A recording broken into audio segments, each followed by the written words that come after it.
Hey guys, we're going to look at the Eighth Amendment today. Bells, fines, and punishments.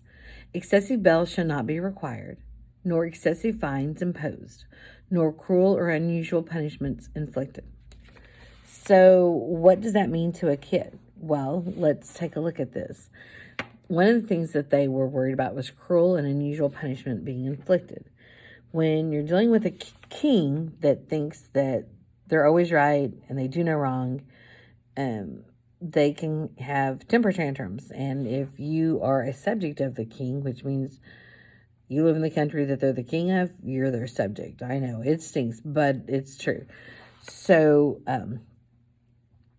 one of the things that the king would do is if he was having a bad day and you irritated him, he could send you to prison.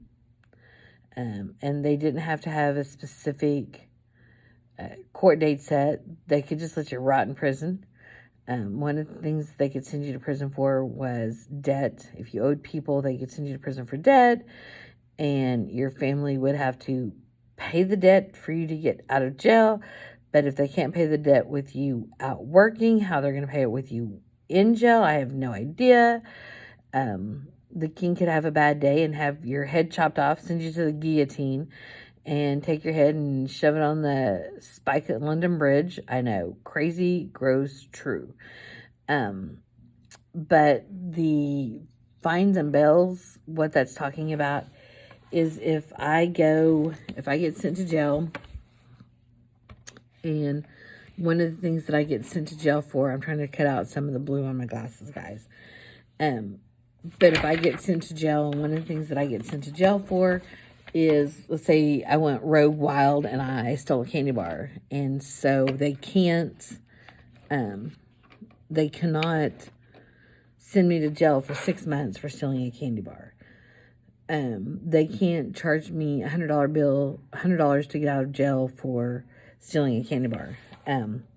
So the Eighth Amendment tries to keep things fair, and so that's what we're looking at. It has to be fair. It has to be appropriate. I think that as U.S. citizens, it's our responsibility to, if the lady's shoplifting in the grocery store, why is she shoplifting in the grocery store? Why is the man shoplifting in the grocery store? I've known good people to fall in hard times. I've known good people to have family members they love who got sick and died. But just because they're gone doesn't mean the bill disappears. And the family's left with the burden of trying to pay the bill and keep things going and do everything. Is the man stealing peanut butter, bread, jelly, some cheese, a little bit of butter to make his family grilled cheese sandwiches or peanut butter and jelly sandwiches? Is he just trying to feed the family, or is he just trying to be entertaining and steal? Sometimes we need to take a step back and we need to look at the situation and the crime that the person's doing and determine, why are they doing the crime?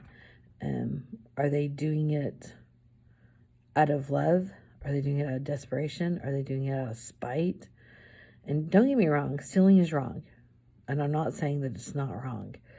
But sometimes we need to look at the motivation that people are doing stuff with.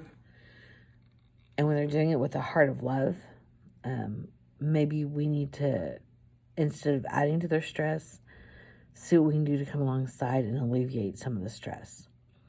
So that is the Eighth Amendment. We only have 2 more amendments. I know you're super sad, but I will have those, and I'm sure I'll be lecturing about other stuff because I think this is kind of fun. So anyway, email me if you have any questions or comments, and I will chat with you later. Have a great day.